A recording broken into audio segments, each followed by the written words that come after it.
the H.A.T.A.E podcast.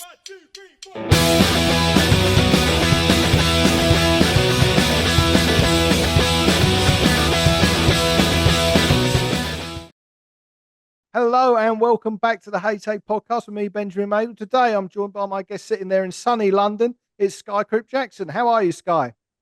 I'm well, thank you, Ben. How are you doing? All good. Thank you very much. Thank you very much. As people who listen to the podcast know, we do not mess about with the small talk. So what we're going to do is get straight into it. So Skye, how did you get into hairdressing?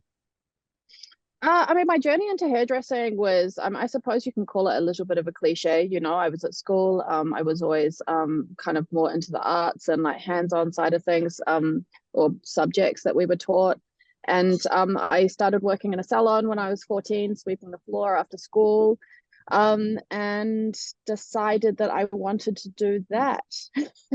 Absolutely. So when you decided to do that, did you sort of go the apprenticeship route, did you, or did you go through a college system, or how did you go about getting into hairdressing then once you had decided? Yeah, I mean, that's a great question.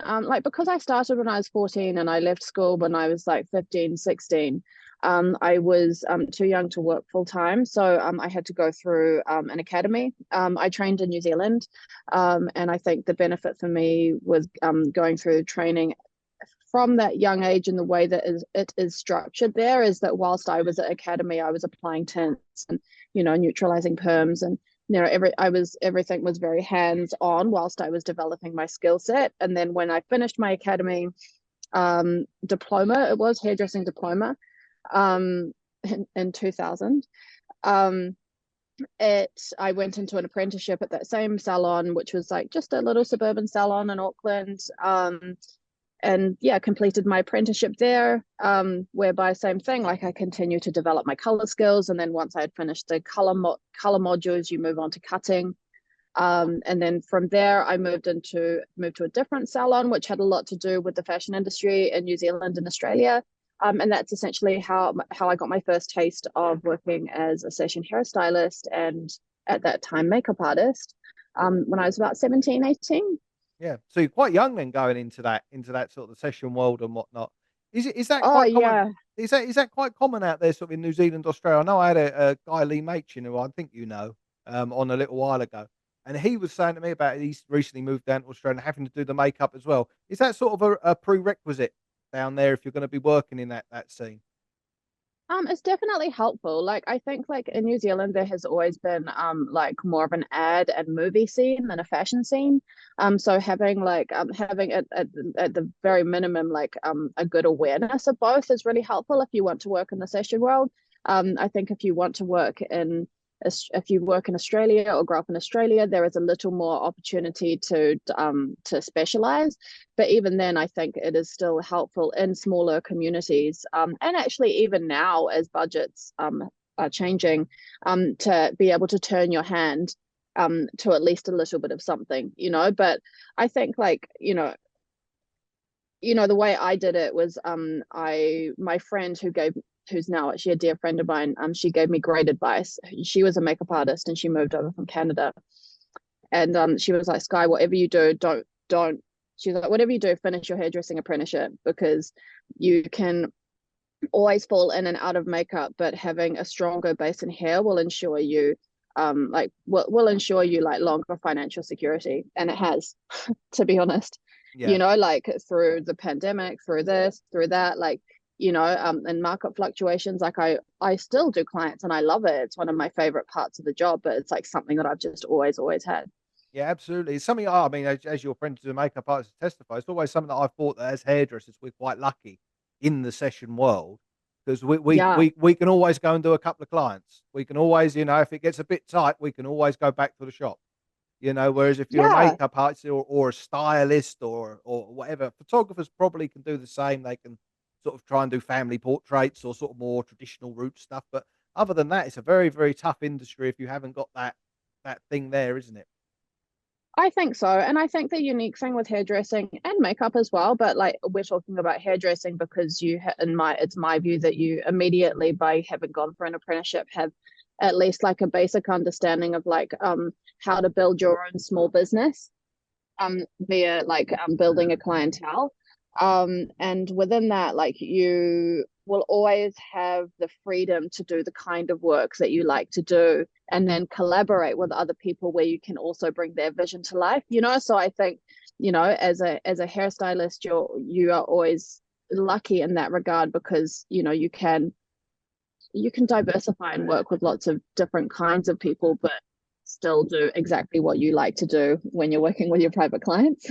Yeah, absolutely. That's the key thing, isn't it? Is as I always say, is you always end up with the clientele that you like.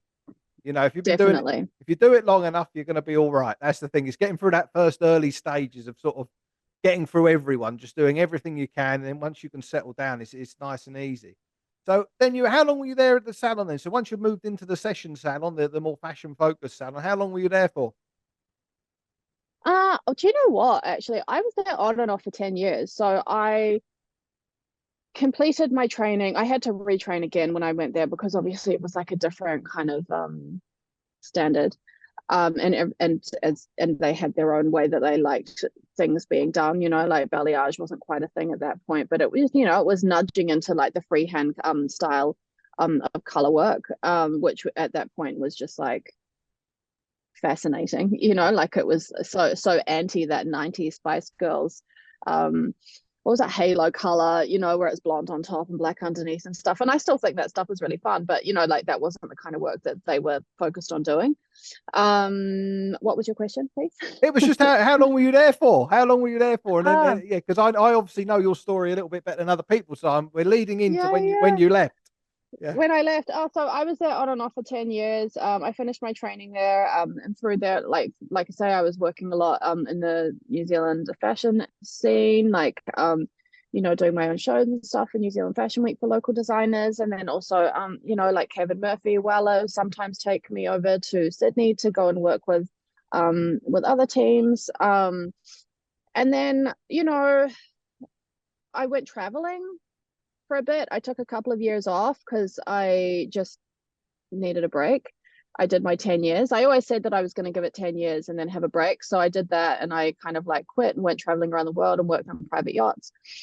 And then when I went back to New Zealand, I went back to worked in that salon, and sort of like really understood how badly I wanted to work in the session world, but in a bigger community. So that's when I decided, I think 2 years after I moved back to New Zealand, that I wanted to move to London, yeah. to pursue a career as a full-time session stylist.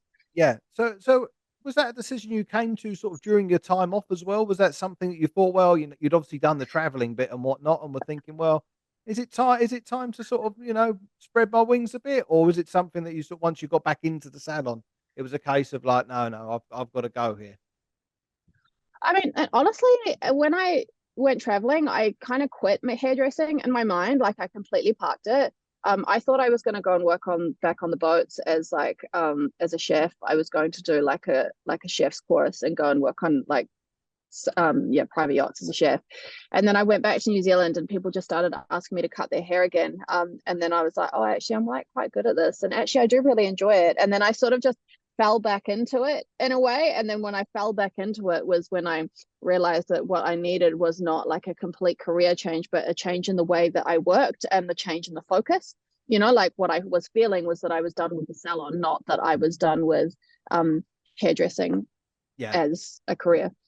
No, absolutely. Yeah. So that's brilliant to hear, because I think a lot of people get like that, don't they? They sort of get worn down. It might not necessarily be the job; it just might be one area of the job or one aspect of it, or an area that you think, well, maybe that bit's not entirely for me.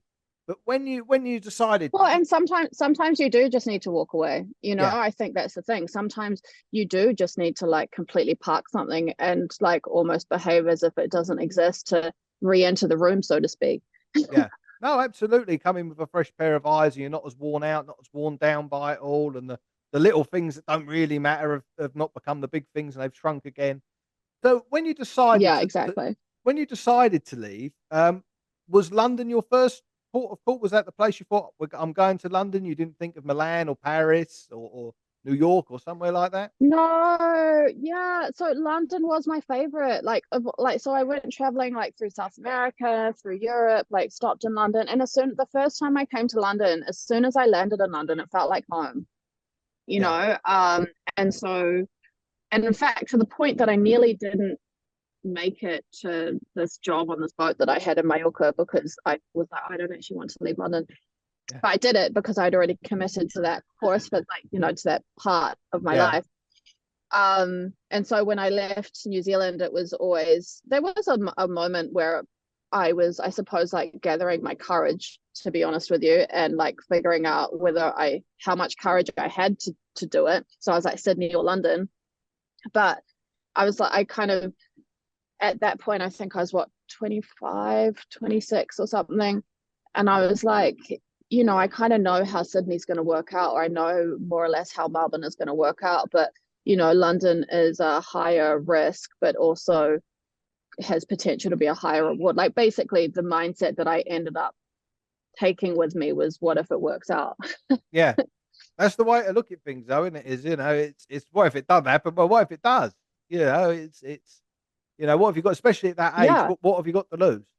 You know, not a great deal normally. You know, it's fantastic. So when Well, you this move, is it, you know? yeah. Yeah. So when you moved to London, how did you find the change, sort of from working in the salons and whatnot in New Zealand to sort of coming into London, or did you find it was quite similar? No, I mean, I had to really graft when I got to London. I had a friend that owned a salon in Hackney. She had just opened it, actually, um, called Glass House. And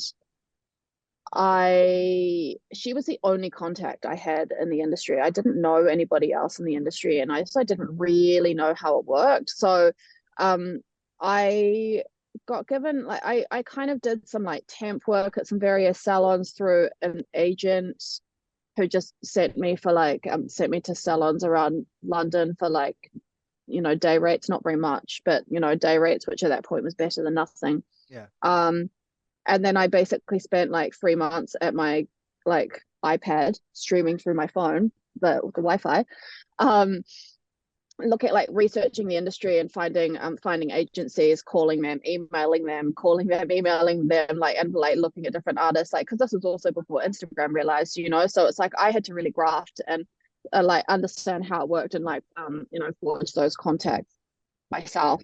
yeah, So yeah, it was a huge shift, but I also kind of really like, I at that point I really liked the game of it yeah.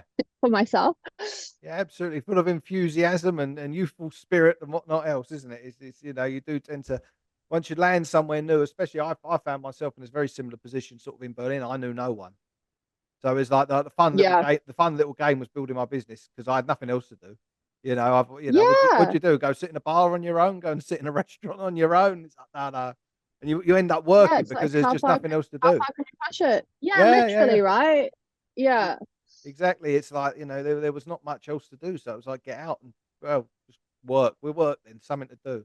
But yeah, so how did you Yeah. find that then? So once you got into this sort of, you started working with people and whatnot else, did you notice there was a different skill set required, or did you notice anything very different to what you were doing there in New Zealand and Australia? Yeah, people firmly wanted me to specialize, so that was quite different. Mm. You know, like, they wanted to know whether I specialized in cut or color, and were quite baffled that I could do both, also quite baffled that I could do makeup, or was willing, you know, whatever. Yeah. So, you know, like, I had to really like narrow down my skills um a bit, like, which was actually quite cool, because then I don't know, like, I was like, I don't actually have to be an expert at everything. I can just be like good enough at some things, and like learn how to be excellent, like an excellent hairstylist Yeah. via assisting, you know, like I can just be an excellent hair assistant. Yeah. You know, No, no, definitely. So what did you choose to specialize in then in the salons? Was it color or cut or what did you do? Or I did you? never really like completely let go of coloring. Like, I Yeah. sort of like, I mean, I now still more cuts than color, but I still also color, Yeah. you know. But I decided, because I wanted to be a session hairstylist, that I was and I just sort of ended up like focusing on styling, which then ended up focusing on cutting and a bit of color. And I mean, I did some cool things, you know, Yeah. with like the color assisting as well. But it's just that, like, you know, there's a lot of people, same with makeup, there's a lot of people that are real true experts in color work, that have trained for like, what, 6 years at, you know, Daniel Galvin or Tony and Guy or Percy and Reed or whatever. Yeah. you know, and they really do have like the understanding of the science, Yeah. much like, you know, based on that. No, no, definitely. So Yeah. did it take long before you started getting into the assisting game when you got to London, or did you manage to get in quite quickly?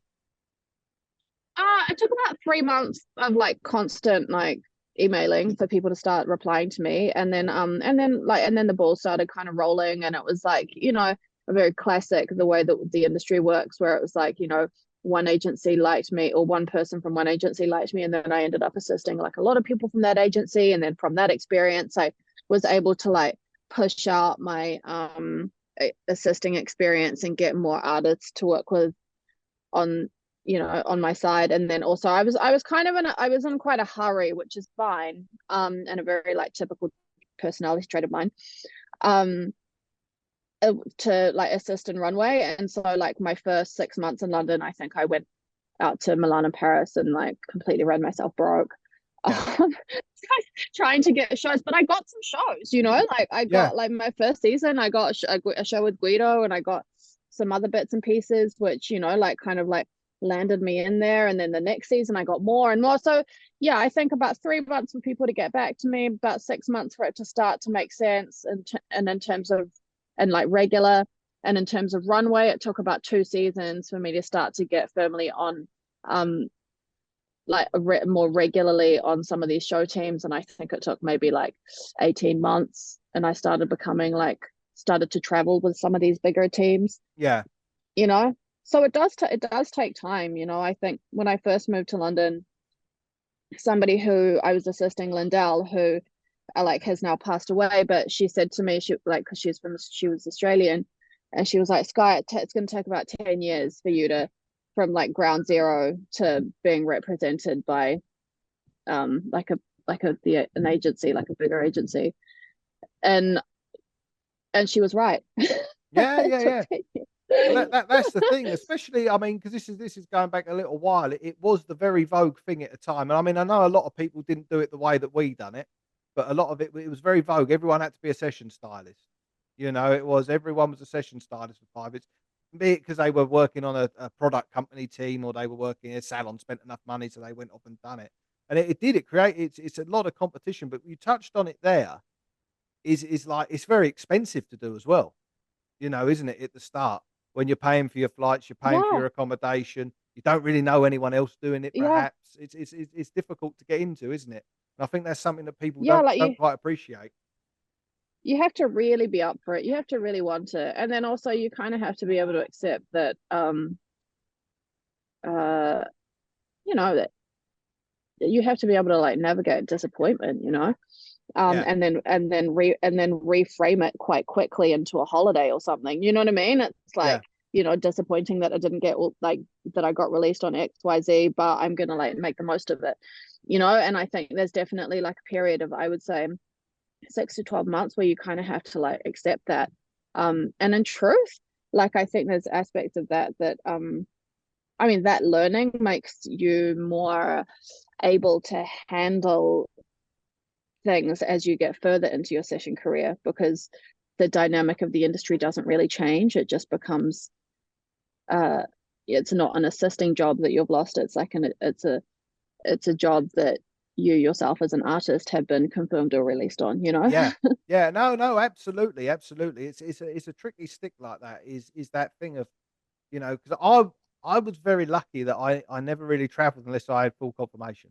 I was lucky because I was very ignorant to the way the industry worked. So Yeah. but I don't know. In a way, that was quite good because I would be on it agents, you know, and agents' assistants, telling them what's going on, what's happening. Am I doing this or ain't I? You know, it's because, you know, I also had the thing is I was running a business at the time, so, you know, if I go to that, I lose money two ways. You know, I was Mm-hmm. very lucky that I never really had too many problems like that. But that's something I think a lot of people also don't quite understand. Is you can be on a job, and then tomorrow, you know, definitely happening, definitely happening. The night before, even sometimes the morning of, oh no, it's not happening. Something's happened. The photographer can't do it. This one can't do it. It's an area that I think a lot of people don't understand as well. With it's a very what should we say, up in the air industry, isn't it? It's a very up in the air section of the industry. Yeah, you have to be really adaptable. You have to be, you know, take things personally. You know, I think you have to like you end up you know, you need to have a really strong sense of yourself and your work, um and understand what is important to you both in and outside of those environments, you know, because it's a really challenging industry. It can be a really challenging industry to be in, you know, and it's because as creatives we can take our work quite personally. Well, it is personal, and so, you know, if you get like a certain kind of feedback, or you, I don't know, don't get a job that you want, or whatever, you know, your friend gets it, like, you know, you have to Yeah. be able to like carry yourself through that. Yeah. Oh, absolutely. I mean, most of the time, the way that I would deal with it is I always there's no rhyme or reason to it. You know why you don't get it. You know, it's like they just didn't have enough spaces on the team, or there was something's changed. They want someone else to do it. It is life, but it is incredibly difficult, isn't it, to take it like that? It is because it Yeah, is. I mean, I think there is rhyme and reason, you know, and I think the strength and the balance with that is to understand either what that is or what it might be, and be okay with that, and be really okay with yourself. Yeah. You know, like there is rhyme and reason, and you know that Yeah. is that's the reality of it. But I think you have to find ways of being okay with it, and really, really okay with yourself. Yeah, yeah, absolutely. It's a very challenging industry from that point of view. So, how long was it? So you're now represented, aren't you, by an agency? How did the journey go from sort of you're getting those, you've got into those assistant jobs, you're now doing the fashion weeks, you're doing the shows, you're traveling here, there, and everywhere. How did the journey go from starting there to then getting up to sort of being represented by an agency?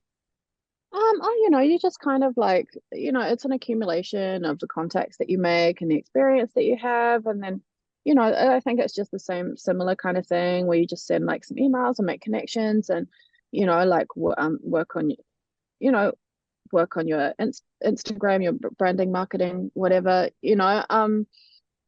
And I think a lot of it is like right time, right place. Yeah, You know, I think I really, really believe that a lot of it has to do with your headspace and the right alignment with a certain agency. You know, so I don't want to like it's a little bit of luck and it's a lot of hard work. yeah. Well, you make your own luck. But You know that you that make that. your own luck, and you got to be persistent and Yeah. consistent. If you keep turning up, stuff happens, doesn't it? You know that's the thing. I'll say it again. I'll say it a lot. This quote is like, the golfer Gary player, and his thing was they used to say he's such a lucky player, and he said it's funny. He said the luckier I get, he said the harder I work. You know, so the harder he Yeah, worked was the luckier he got. You know, and it's yeah, all yeah. about putting yourself in those repetitive situations. You continue to do something, and it just It ends up happening, and it's yeah, it is making your own luck to a point, but it's the hard work that gets you the luck. Well, yeah, it's just you just have to be quite like persistent. I mean, I watched recently watched American Symphony on Netflix, and it's a, I don't know, have you seen it, the documentary film about John Baptiste, the No, no, musician?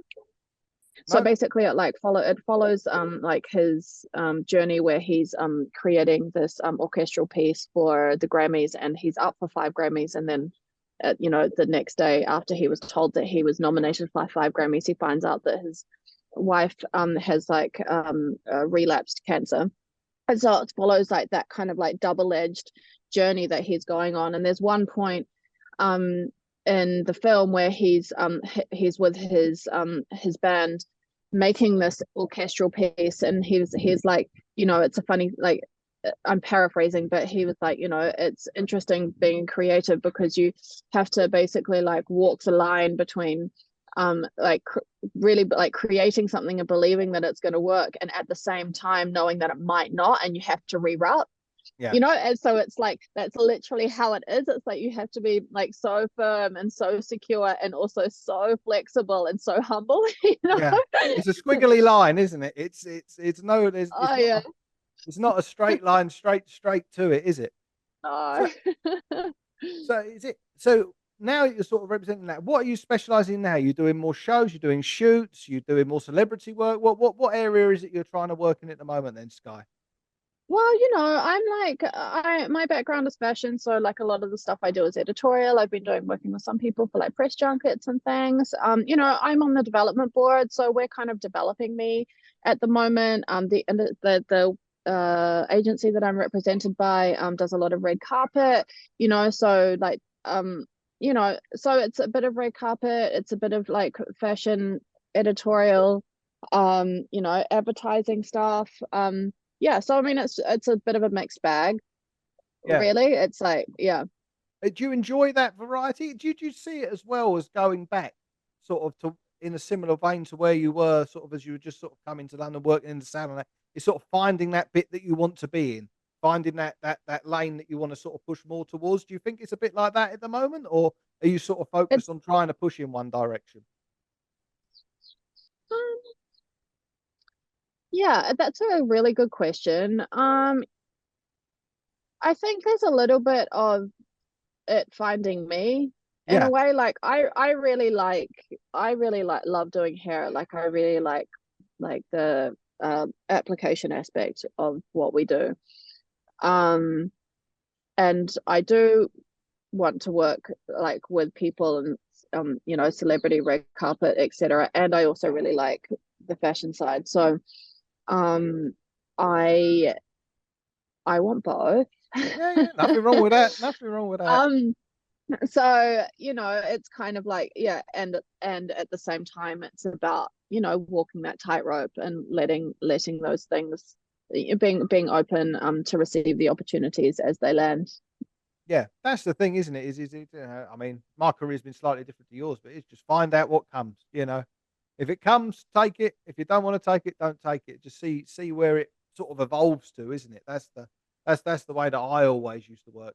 Certainly, Yeah, if something turns up, well, we'll see if we like it. If we don't, we don't.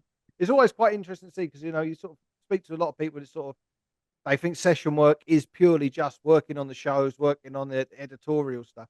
But there are so many aspects to it, isn't there? Like you say, the red carpet, the celebrity work, the shows, the shoots. So many different bits, isn't there? So many different cogs to that wheel. yeah, I mean, session hairstyling as a term is very broad, the way that I Yeah, look at it. I think social media has opened up, like, the opportunity to be an influencer, and to a degree that is a bit of a session hairstylist, sort of. um it just depends, yeah, it really depends on what you want to do and like what kind of um life you want to have, because I think the way that the industry is structured, like you have to be ready to like to to drop everything and pack your kit and be at the airport tonight, like, yeah, like it's so, yeah, that's kind of part of it yeah. as well. Like I think looking at it as looking at it as the lifestyle as well as the job. Yeah, that's exactly it. I mean, working in session is a lifestyle. You've got to be very committed to it, haven't you? Yeah, Because as you've just said there, is you could get a phone call in an hour and it says, "Well, get yourself to the airport. You're off here, there, or everywhere." It's we got this job for you tomorrow. If you don't take it, somebody else will, and yeah, then that job then is is probably gone. It's just creating that thing where you get to the point where you're able to maybe pick and choose a little bit, or it's a long hard road, isn't it? it's a long road. Yeah, it's long. No, it is. Well, it's a career, right? Yeah, yeah, So how long is a piece of string, like, but yeah, I think again, same thing, you just have to be really persistent and you have to be really committed, and like have faith and like have belief in yourself, yeah. and belief in the process, and really open to what comes up as and when. Yeah, yeah, that's the key thing. I mean, that's brilliant advice for anyone listening who wants to get into that side of hairdressing, the session world. That's brilliant. You've just got to be available, and you've just got to keep going, haven't you? Really, that's the key thing. Is just keep going. You know, Keep going, like give it the energy that give it all the energy that you've got, like, be able to read the room, get along with people, intuit what the person that you're working with might need from you. Don't be afraid to ask questions. Also practice. Like I think practice is like so key. If you don't know how to braid or do a certain kind of technique, then go home, do it, like get a dolly head, practice, like, because you don't get like, it's a lovely idea to turn up and be, like, let's say when I started being a session hairstylist, I already had 10 years as a hairdresser, and I was like, I know how to do hair. But actually, no, you really knew how to cut and color really well and do some nice like round brush blowouts or whatever. And they look cute, but like the skills that you learn, what you need to know as a session hairstylist is really broad, and you definitely have to practice things that you don't know, so just stay humble. Yeah, that's it. It's turning up, and it's learning different ways and being open to learning different ways, isn't it? Because you could do a braid one way, but the person you're working with, they want a braid done a different way. It looks the same, and whatnot else, but that's the way they want it, and that's the way that it works. If they want it done that That's the way, you've got to do system. it that way. Yeah, That's the step by step that they've given you, and it's like yeah, really ill advised to go against that because they've set it up that way for a reason. yeah, So interpret it in your own time, but don't try and interpret it on somebody else's yeah, yeah. job. Do it. Yeah, exactly. No, no, you got it wrong here. No. This is how you do it. Out of the way. Out of the way. I mean, you can do that Yeah. when you've been working with them a bit longer, you can get away with it a bit more. But And when even you then, first often it's a started out, conversation. Yeah, when you're first yeah, starting out, you exactly. really have to get to know somebody quite well before they, if they turn around and say, "I trust you," then off Yeah, you go. But like, you know, it's a little while before you get to that point, as we both know. That's for yeah. sure. That's it. Well, it's been lovely talking to you, Sky. Thank you very much for coming on. So where Oh, thank you for having me. no, absolutely a pleasure, a pleasure. Can you tell us where we can find you though? So all your social medias and whatnot else?